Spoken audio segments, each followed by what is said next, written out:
Bueno, en la clase de hoy vamos a ver el tema de digestibilidad, ¿sí? Ya deben estar viendo en pantalla la clase de hoy. Bien, dentro de la unidad también de evaluación de alimentos, como les contaba ayer, ya habíamos definido el valor nutritivo, ya hablamos de lo que tiene que ver con la composición de alimentos, los análisis y demás.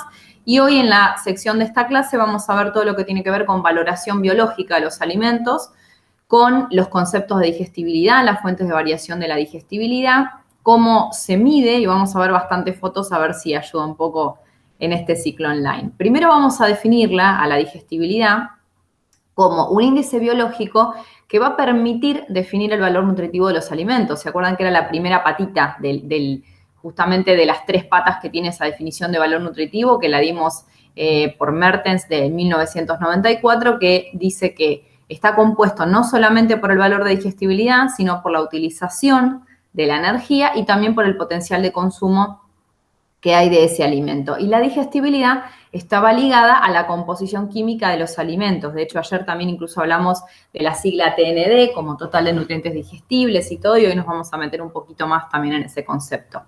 En términos prácticos, es la proporción de alimento consumido que no es excretado en las heces y que se considera en consecuencia como absorbido por el animal. Esto es discutible también, porque en realidad no es tan así, pero en términos prácticos, incluso en los ensayos in vivo, cuando se mide digestibilidad en pruebas con animales, por eso se llaman in vivo, se hace justamente la medición de consumo y la medición de las excretas, y por diferencia entre consumo y excretas se determina lo que queda adentro del animal, y que en teoría se asume como que todo lo que quedó dentro del animal. Esa es una definición muy vieja la que les estoy dando. Hoy sabemos que no es así.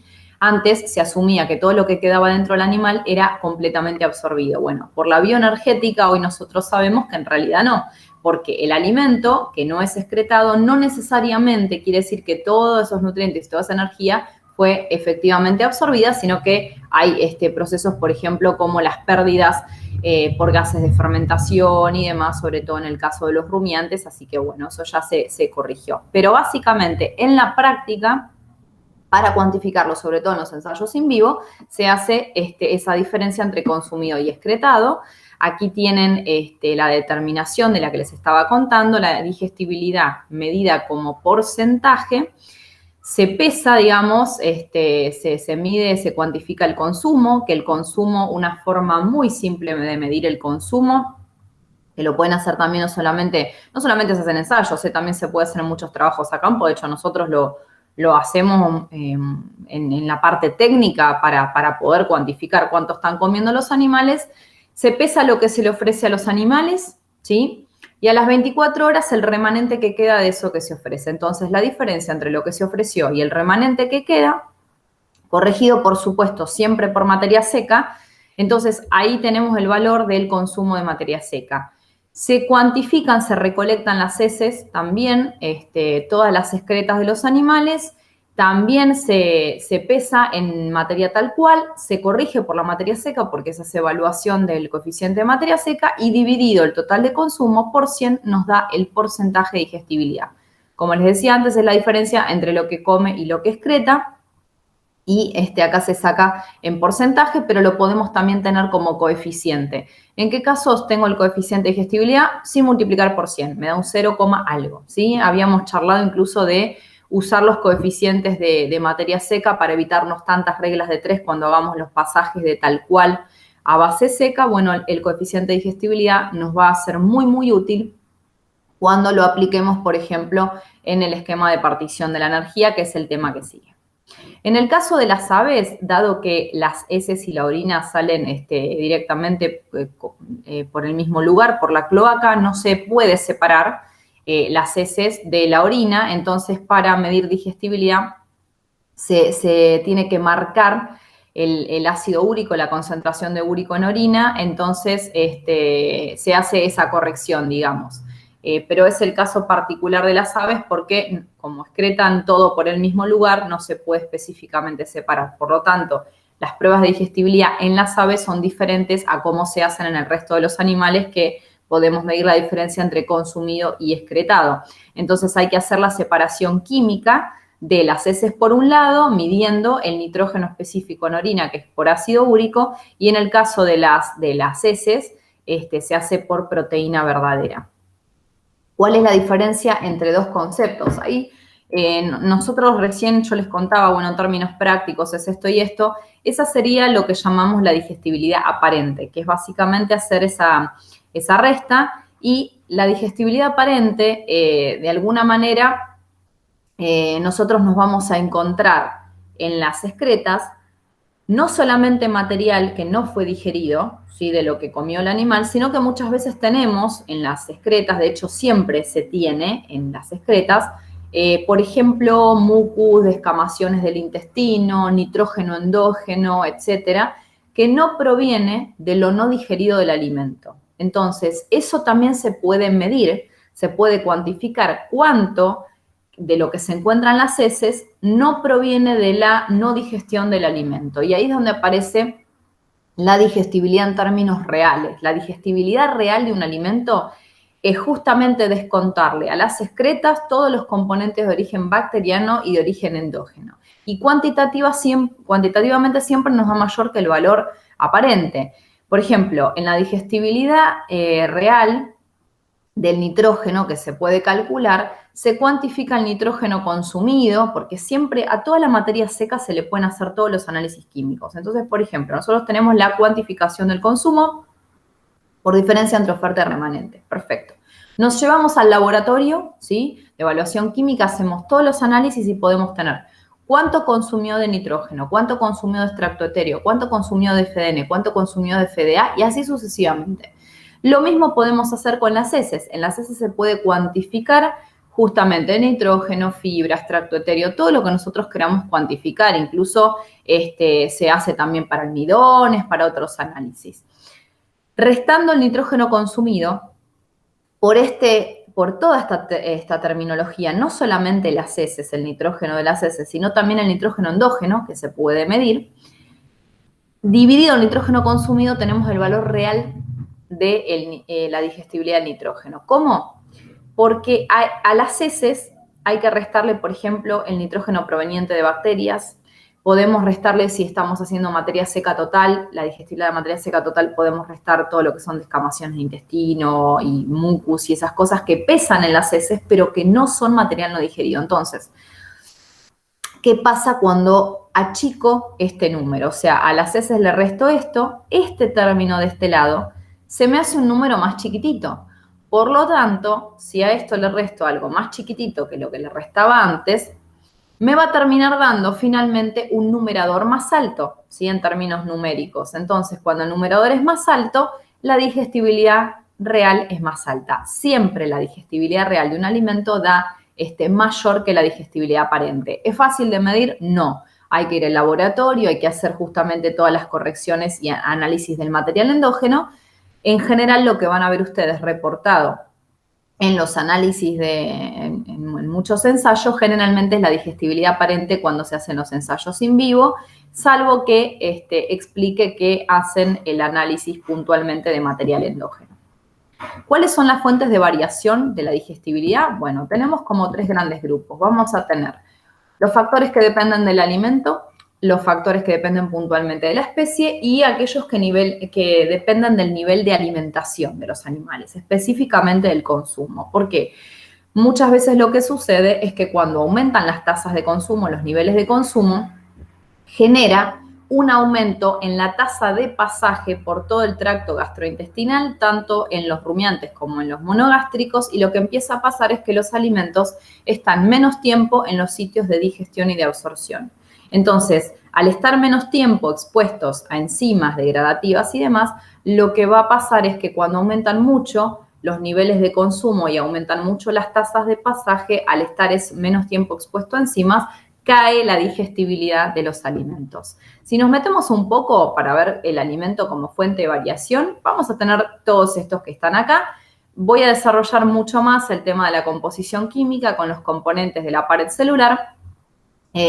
Acuérdense que habíamos visto en la clase de evaluación de alimentos que prácticamente el 98% del contenido celular, el contenido celular el 98% digestible, por no decirle 100%. ¿Sí? Eso lo había mencionado Van Sus en su libro, que de hecho es una de las bibliografías de la materia. Ahora bien, ¿qué pasaba con la pared? Bueno, la pared tiene una digestibilidad variable, depende de la especie de forraje, depende del estado, si estoy en un estado vegetativo, si estoy en una transición al estado reproductivo, si está ya en un estado reproductivo avanzado, ¿sí? Donde aparecía la pared secundaria y la pared secundaria tenía lignina. Y la lignina era un polifenol que está muy, muy asociado a los carbohidratos de la pared, que forman parte de lo que llamamos la fibra. Entonces, en esa asociación lo que hace es bajar la digestibilidad de todo el material fibroso. Bueno, como un repaso de lo que habíamos estado trabajando. De modo que la concentración total de fibra y la estructura de la fibra nos van a cambiar justamente la digestibilidad del material. No solamente tanto de la materia seca, sino también podemos puntualmente estudiar la digestibilidad de la FDN, la digestibilidad de la fibra, como les contaba ayer, que de hecho es un análisis que hoy se pide muchísimo.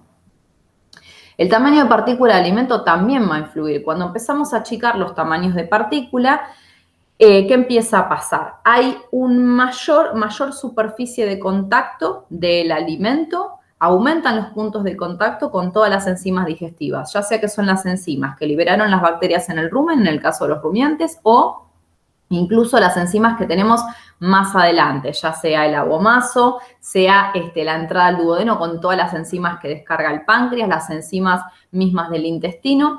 Cuando vamos achicando los tamaños de partícula, tenemos mayor superficie de contacto con enzimas digestivas y además también operamos de alguna manera sobre la velocidad de tránsito, siempre y cuando no comprometamos con un tamaño de partícula muy, muy chiquitito. No siempre, cuanto más chiquito es el tamaño de partícula, es lo mejor. Al contrario, si el tamaño de partícula es demasiado pequeño, especialmente en los rumiantes por el tema de que primero tienen el ruminoretículo antes del resto del aparato digestivo, si el tamaño de partícula es demasiado chiquito tipo polvillo, lo que a veces puede ocurrir es que en realidad pasa tan rápido por el orificio retículo masal, es como que se barre, entonces está poco tiempo retenido para poder digerir. Pero vamos a suponer que tenemos una fibra larga, por ejemplo, damos de comer un fardo a un heno, damos de comer eso o nos planteamos la opción de picarlo, ¿sí? Una opción para mejorar su grado de aprovechamiento sería picar el rollo, picar el fardo, achicar ese tamaño de partícula y que el rumiante, en lugar de consumir una fibra súper larga, consuma fibras más cortitas, más chiquitas. Bueno, eso mejora muchísimo también la masticación, pero lo que más mejora sobre todo es lo que va a pasar adentro en el primer tramo del aparato digestivo, puntualmente el rumen. Vamos a mejorar todo lo que tiene que ver ahí con el contacto con las enzimas degradativas que provienen del microbioma y además también vamos a mejorar un montón los ciclos de rumia, ¿sí? Porque vamos a mejorar en un todo, digamos, la digestión, la parte enzimática, pero también la parte mecánica. Va a mejorar la rumia, ese alimento va a volver a la boca, va a ser remasticado, se va a achicar, van a mejorar las tasas de pasaje y también cuando aumente la tasa de pasaje de todo ese material que antes sin picar era muy grande y por ahí estaba mucho tiempo retenido en el rumen, con poca posibilidad de ser degradado efectivamente, mejoramos entonces la degradabilidad, la tasa de pasaje y también mejoramos el potencial de consumo para el animal. Así que la digestibilidad está muy asociada al potencial de consumo también, a las tasas de pasaje y al consumo. Hay efectos asociativos que se dan entre alimentos y que cambian la digestibilidad de los componentes por separado de la dieta y de la dieta total. ¿Cuándo se dan estos efectos asociativos? En aquellas dietas que son mixtas. Es muy común observar efectos asociativos en rumiantes. Por ahí no lo vamos a ver tanto puntualmente, no lo vamos a ver en lo que es cerdos y en aves, porque en cerdos y en aves básicamente las dietas tienen 10% de fibra, por ejemplo, medida como fibra bruta, y esas raciones que tenemos en las intensivas, tanto de cerdos como de aves, tienen mucho grano, ¿sí? Ya sea sobre todo cereales, granos, fuentes almidonosas como fuentes energéticas y también tenemos después suplementos proteicos, pero en el caso de las dietas rumiantes Trabajamos mismo también en las dietas de equinos o aquellos que el día de mañana vayan a hacer cría de camélidos. Una aclaración, yo no sé si lo vieron, creo que lo vieron en la primera clase, los camélidos no son rumiantes, si bien tienen digestión de fibra y tienen un aparato digestivo con 3 compartimentos y de alguna manera se hace una similitud con la funcionalidad que tiene el rumen, no son rumiantes, pero también digieren fibra. Y tienen cavidades donde hay digestión de fibra antes de hacer toda la parte de digestión intestinal y demás. Entonces, esas especies que sí tienen en su alimentación y dependen mucho del consumo de forrajes, cuando uno incorpora a esas dietas, ya sea de rumiantes, equinos o mismo podemos tener la situación en camélidos, aunque no se usa tanto, pero si uno quiere empezar a incorporar suplementación con, por ejemplo, un suplemento almidonoso como pueden ser granos, hay niveles de inclusión a partir de los cuales empieza a cambiar un montón el ambiente donde se está digiriendo esa fibra, ¿sí? ¿Qué es lo que ocurre? Ahora lo vamos a ver en un ratito, pero muy a grandes rasgos, hay cambios en el ambiente, en las variables de medio ambiente ruminal o en los compartimentos donde se degrada fibra. Hay cambios también en las poblaciones de microorganismos que se encargan de degradar fibra y por encima de determinados niveles esa interacción termina siendo negativa para algunos microorganismos asociados a la degradación de fibra. Entonces, hay niveles más recomendados de inclusión de granos que en otros casos.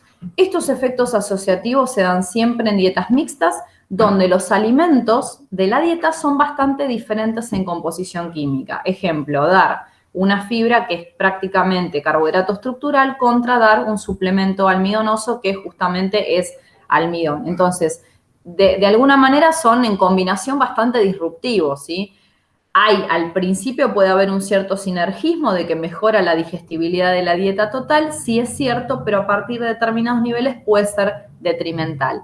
En otros casos, en esos casos, se llaman efectos asociativos negativos cuando aumenta mucho el nivel, por ejemplo, de grano en la dieta y nos baja la digestibilidad de la fibra. Ahora, si usamos otro suplemento, por ejemplo, como decíamos ayer, una frechillo de trigo, una cascarilla de soja, una pulpa de citrus en una determinada concentración, que no son concentrados energéticos de tipo almidonoso, sino que son fibras de alta degradabilidad en rumen, y generan un medio ambiente ruminal muy similar al del forraje solo, por ejemplo. En esos casos, no hay un impacto negativo como se vería cuando ponemos en combinación almidón en la dieta. Esto lo vamos a ver después en un grafiquito. Y otra cosa que puede ocurrir como fuentes de variación del alimento son todos los tratamientos físicos y químicos que se pueden hacer sobre los alimentos que cambian, ya sea la accesibilidad de las enzimas de la digestión, las enzimas digestivas, ya sea del microbioma u otras enzimas, como lo han visto ya en las clases anteriores. O, por ejemplo, tratamientos químicos que cambian los sitios de digestión, que en lugar de que se digiera, por ejemplo, en el rumen, se puede digerir más adelante a la entrada del duodeno. Hay un montón de tratamientos diferentes, nosotros vamos a ver hoy ejemplos, pero para lo que es la industria de alimentos, sobre todo en animales, hay bastantes opciones que tratamientos físicos y químicos lo que hacen es mejorar la digestibilidad del alimento, el grado de aprovechamiento, a veces en el global del aparato digestivo, a veces puntualmente lo que se quiere es bypassar el rumen. Puede ser otra cosa que sea objetivo, de hacer un tratamiento físico determinado, ya sea por calor, por vapor o por las dos cosas, lo que sea, que justamente se trate algún alimento para protegerlo de la degradación ruminal y que bypasse y que se degrade más adelante, ¿sí? Tratamientos hay un montón. Dentro de los tratamientos químicos también están aquellos de amonificación, donde se trata ya sea con urea, con amoníaco gaseoso, como se usa en Estados Unidos y en otros países, donde, por ejemplo, el nitrógeno se pega a las paredes celulares, rompe la pared celular de los forrajes, aumenta esa porosidad de la pared, permite que entren más las enzimas, se degrada más, pero además, al pegar nitrógeno, se le aporta un extra al animal en cuanto a nitrógeno, entonces en el global mejora la digestibilidad de la fibra. Otro tratamiento físico muy químico muy conocido es, por ejemplo, el tratamiento por vapor del maíz para hacer el maíz en copos, los copos de maíz. Los copos de maíz aumentan un montón el grado de aprovechamiento del maíz, pero más a nivel intestinal. Entonces, no es tan degradable puntualmente en rumen, sino que ese almidón va a generar más glucosa a nivel duodenal y va a haber más disponibilidad de glucosa en la parte posterior del aparato digestivo. En el caso de los tratamientos físicos, bueno, habíamos mencionado el picado, y en el caso de los granos, y se ve bastante en las intensivas, por ejemplo, trabajando con cerdos y aves, van a ver que el tamaño de partícula de la dieta, de todo el alimento, básicamente la granulometría es muy parecida. Hay un determinado tamaño de partícula que ya está recomendado, por ejemplo, para tal categoría de cerdo, tal categoría de aves, para ponedoras, para parrilleros. Bueno, y el tamaño de partícula tiene mucho, mucho que ver con el consumo, mejorar el consumo, y está totalmente adecuado a la especie que se está dando de comer, siempre pensando no solamente en que el alimento tiene que aportar todos los nutrientes y está especialmente formulado para esa especie, sino que además está pensado también para el mejor consumo adaptado exclusivamente a la especie. Por eso cuando ustedes vayan, por ejemplo, a mirar comederos en un galpón de parrilleros, en ponedoras, o van a mirar los comederos y el alimento, cómo lo están comiendo los cerdos, y se van a ir de repente a mirar comederos a una explotación intensiva en rumiantes, van a ver muchos cambios, más allá de ver cambios, por supuesto, en la formulación, en el tipo de alimentos, lo que sea, en las granulometrías. La granulometría, sobre todo en producciones intensivas, es sumamente importante. Bien. En cuanto a composición química, se sabe que hay una asociación estadística, porque ya se recontraestudió, entre la fracción química del alimento y la digestibilidad que se mide in vivo, ¿sí? Esa digestibilidad in vivo que yo les contaba antes, que era consumido menos excretado sobre consumido, se llama la digestibilidad in vivo, que generalmente, ¿cuál tenemos? Tenemos la aparente, ¿sí? Para obtener el valor real había que hacer esa corrección por el material endógeno.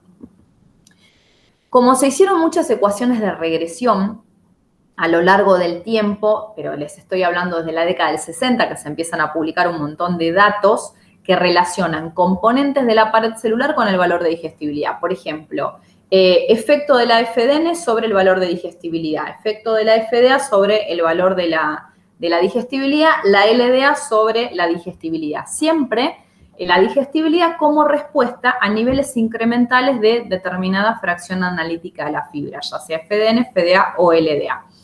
De esas ecuaciones de regresión se fueron sacando, de esas muchas regresiones, se obtuvieron ecuaciones de regresión con muy buen grado de ajuste que explica cuánto impactan los niveles de las fracciones de la fibra sobre el valor de digestibilidad. Y se sabe que la de mayor impacto, la que mejor explica el comportamiento de la variable digestibilidad, es la fracción de FDA. De las tres, la mejor como predictora es la FDA. Para el consumo se hizo lo mismo, se evaluó el efecto de niveles incrementales de las fracciones analíticas explicando la variación en consumo y se determinó que la mejor predictora del consumo de materia seca era la FDN. Entonces, la FDN y la FDA pasan a ser dos variables, dos fracciones analíticas de la fibra muy interesantes desde el punto de vista técnico porque permiten predecir, por un lado, la digestibilidad, es decir, el grado de aprovechamiento que vamos a tener en un determinado alimento. Yo puedo, por ejemplo, no contar con un valor de digestibilidad, pero si tengo el valor de FDN con ecuaciones, yo podría más o menos tener una idea de qué digestibilidad tengo del alimento. Y por otro lado, me pasa lo mismo con la FDN. Si yo tengo el valor aproximado de FDN, fibra en detergente neutro, de no sé, X alimento, yo con una ecuación puedo predecir con bastante exactitud el potencial de consumo que el animal va a tener de ese alimento. Eso opera para el caso de rumiantes. Acuérdense que estas fracciones analíticas son las que se hacen en las evaluaciones de alimentos para rumiantes. En el caso de la especie vegetal nos pasan dos grandes cosas. Tenemos por un lado comparativamente las gramíneas con las leguminosas, porque hay que mencionar que tenemos diferencias para un mismo estado fenológico. Vamos a suponer que estamos en un estado vegetativo, igual tenemos diferencias entre estas especies y estas especies en cuanto al perfil de pared celular. ¿Por qué tienen diferencias? Fíjense acá. Esto que dice acá, CC es contenido celular, tenemos contenido celular, PCD es pared celular digestible y PCI pared celular indigestible. En general, las leguminosas se caracterizan por tener, para un mismo estado fenológico que la gramínea, por ejemplo, un estado vegetativo, tienen más cantidad de contenido celular y menos FDN total, es decir, menos fibra. Pero, ¿qué pasa? Dentro de esa FDN, o sea, la pared celular, tienen más pared celular indigestible. Las leguminosas se caracterizan por tener comparativamente más lignina, más proporción de lignina a un mismo estado fenológico que una gramínea. Y eso hace que su pared celular, aunque en el total tenga menos pared celular, esa pared celular es más indigestible. Entonces, si tengo que comparar unas con otras, diría, bueno, la digestibilidad de la materia seca es más grande en una especie cuando tenés menos fibra total. Perfecto. Estas tienen digestibilidades de la materia seca más altas, ¿sí? Las leguminosas. ¿Por qué? Porque tienen en total menos fibra. Pero ¿qué pasa? ¿Cómo es la digestibilidad de la FDN? La digestibilidad de la fibra es menor comparativamente a las gramíneas. Y eso es muy importante saberlo, porque no solamente tenemos que evaluar a una especie como fuente de alimento en términos de, bueno, tiene más o menos fibra. Bueno, pero ¿cómo es esa fibra? Por ahí, independientemente de meterme tan de lleno en los números, mírenlo en términos prácticos.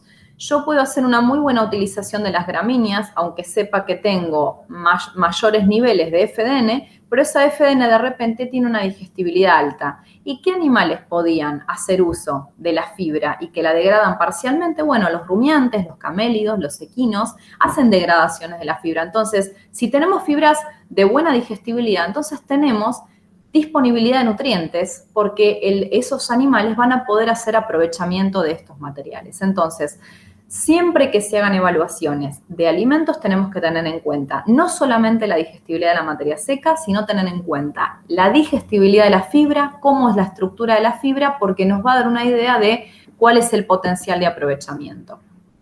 Aquí lo que tenemos presentado es el consumo de materia seca en gramos por cada kilo de peso metabólico. Hoy dejen este concepto acá, la clase que viene ya vamos a ver qué es el peso metabólico, pero vamos a mirar el consumo en función de la digestibilidad de la materia seca de dos grupos de alimentos. Por un lado tenemos la alfalfa y por otro lado tenemos las gramíneas C3 o las templadas. ¿Se acuerdan que ayer habíamos hablado un poquito de las gramíneas templadas, típicas de las pasturas OIP? Por ejemplo, ¿cuáles podrían ser? Bueno, la festuca, la cebadilla, el pastobillo. Ustedes creo que lo están viendo en forrajes. Bueno, esas gramíneas, si nosotros nos paramos en un punto fijo, por ejemplo, una digestibilidad del 60%, que es una digestibilidad media, si se quiere, vamos a tener dos cosas. En primer término, ¿qué podemos decir de la respuesta en consumo? Que cuando aumenta la digestibilidad del forraje, independientemente de que sea alfalfa o gramínea, a mayor digestibilidad de la materia seca, mayor potencial de consumo, ¿sí? Cuanto más digestible un forraje, más puede consumir el animal de ese forraje. Pero hay diferencias entre evaluar unas gramíneas y evaluar leguminosa.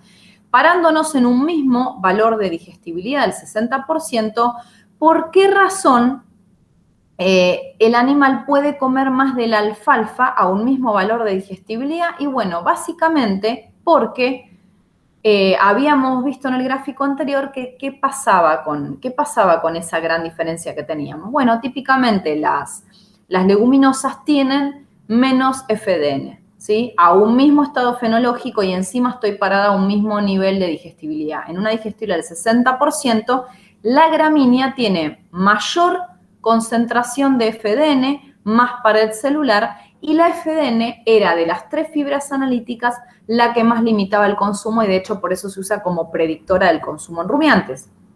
Entonces, esa es la razón por la cual la alfalfa, las leguminosas tienen mayores niveles de consumo a un mismo valor de digestibilidad, mismo estado que la gramínea.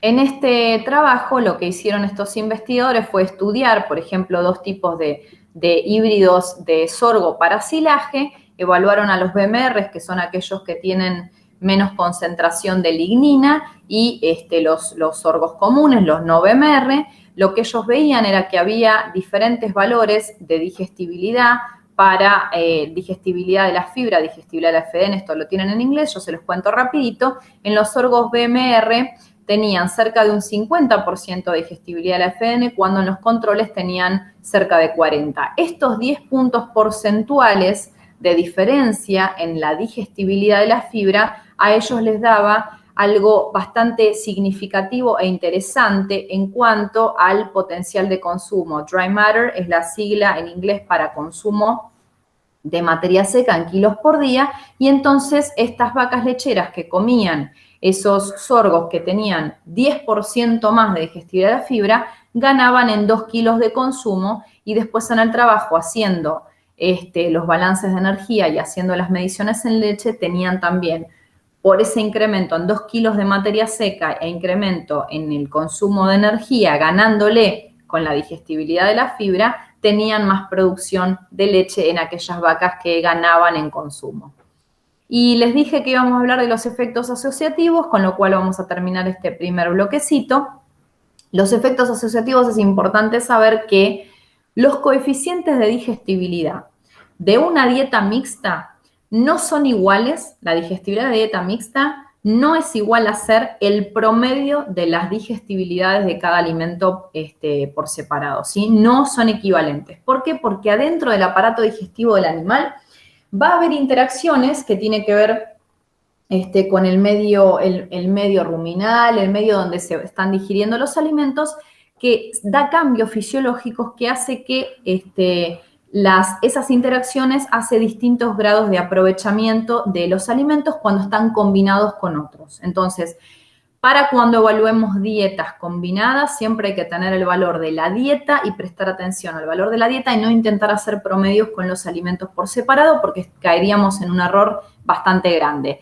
Los efectos asociativos fueron muy bien descritos por estos dos autores, por Dixon y Stockdale. De hecho, la publicación de ellos fue bastante novedosa en términos de nutrición de rumiantes, y hoy es uno de los papers muy consultados, porque ellos explicaban qué era lo que pasaba cuando se adicionaba grano en una dieta de base forrajera y empezaba a cambiar el medio ambiente ruminal, y se caía la degradabilidad de la fibra cuando nos excedíamos en el nivel de almidón, por lo que empezaba a pasar en el rumen. Entonces, había una gran pregunta para hacerse, que fue muy disruptiva en ese momento, si la adición de grano incrementaba la digestibilidad del forraje.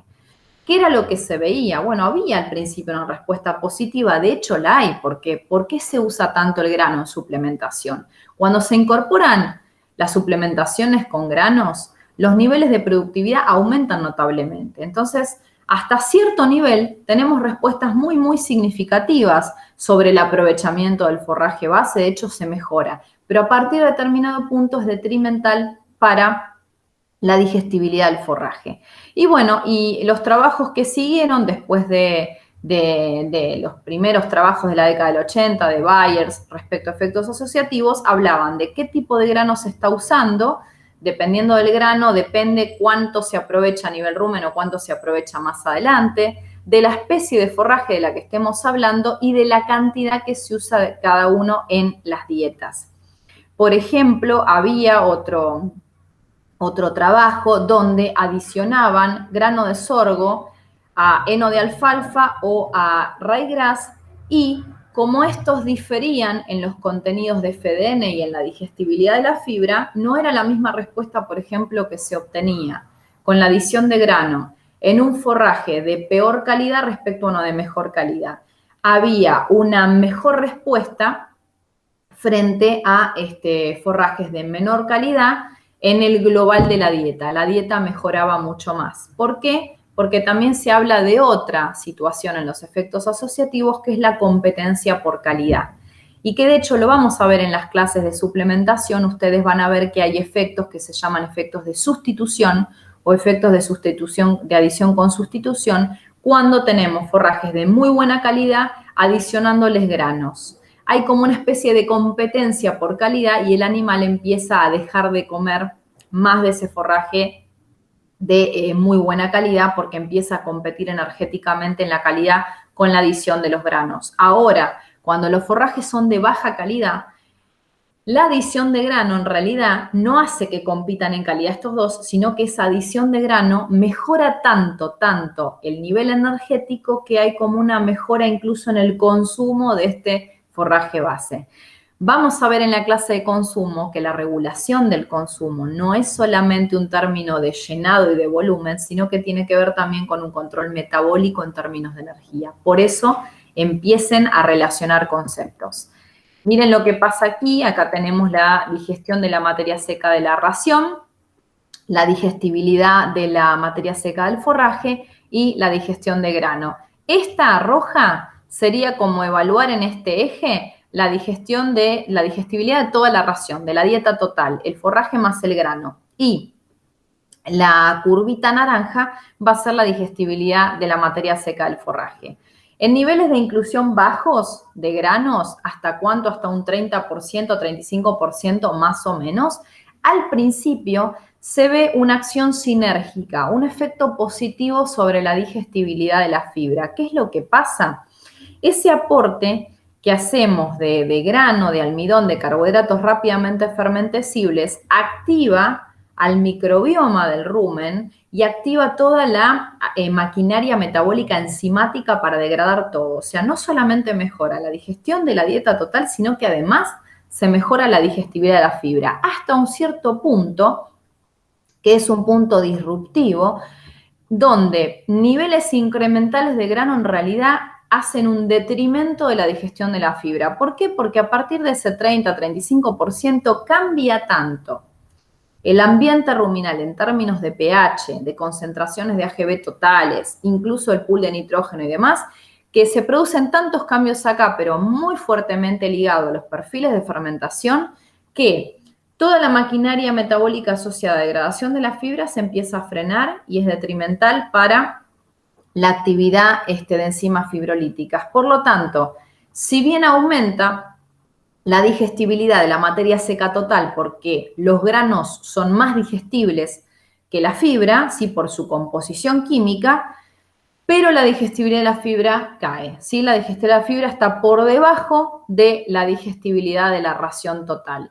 Dar un 100% de grano es un ideal, no existe, ¿sí? En ninguna ración se da 100% de grano, al menos en el caso de rumiantes sabemos que no es así porque el animal estaría prácticamente destruido. Pero en el caso de tener un modelo, y recuerden esto, esta gráfica es un modelo como para poder estudiar lo que se llaman los efectos asociativos. Entonces, en un principio tenemos un efecto asociativo positivo de la inclusión de grano sobre la digestibilidad de la fibra y en el segundo tramo vemos un efecto asociativo negativo de la inclusión de grano por encima de ese 30-35% sobre la digestibilidad del forraje base. Finalmente vamos a terminar con los tratamientos físicos. Yo les había contado lo que era modificar el tamaño de partículas, ya lo charlamos con el ejemplo de los senos, los fardos, cambiando las tasas de pasaje, mejorándolas, mejorando el potencial de consumo, tratamientos térmicos que, por ejemplo, cambian los sitios de digestión en el aparato digestivo y hace que los alimentos se vayan absorbiendo y digiriendo y absorbiendo en distintos lugares, mejorar la digestibilidad de la fibra, o, por ejemplo, inactivar inhibidores enzimáticos y demás. Tratamientos químicos en la industria hay un montón, no va a ser tema dentro de esta clase por cuestiones de tiempo y yo voy a mencionar nada más lo que les contaba antes de los tratamientos, por ejemplo, de amonificación o sin llegar a un tratamiento físico-químico, se usa también agregar urea en aquellas producciones, en rumiantes estamos hablando, porque acuérdense que el rumiante sí puede transformar nitrógeno no proteico en proteína de verdad, pero ya la utilización sola de la urea dentro de las raciones con forrajes de baja calidad, de muy alta fibra, mejora la digestión de esas fibras menos digestibles. En el caso de los tratamientos físicos, químicos, en Estados Unidos, por ejemplo, en Australia también, se usa amonificar los rollos, todos cubiertos con capas de cubiertas plásticas, tipo las de los hilos bolsa. Se inyecta amoníaco gaseoso y eso se deja actuar un tiempo hasta que se rompen las paredes celulares y se pega nitrógeno. En otros casos se puede usar como tratamientos que se usan en algunos países de Centroamérica, urea en solución acuosa, donde se tratan los forrajes, se asperjan con urea disuelta, también se tapan y se deja actuar 30 días más o menos hasta que ese nitrógeno de la urea se pegó a las paredes celulares, pero además esa pared celular se rompió y está más porosa para la entrada de las enzimas y mejora la digestibilidad. En esos casos, lo que termina pasando es que el animal antes comiendo un forraje sin tratar o sin agregado urea o amoníaco gaseoso tenía una lenta tasa de pasaje de ese alimento por el aparato digestivo y la degradabilidad, es decir, la digestibilidad a nivel ruminal era más baja y cuando se tratan aumenta notablemente las tasas de pasaje y por lo tanto el animal puede incluso comer más kilos de materia seca. Vamos a hacer un corte aquí para después continuar con la especie animal. Así que bueno, voy a habilitar una mini ronda de preguntas.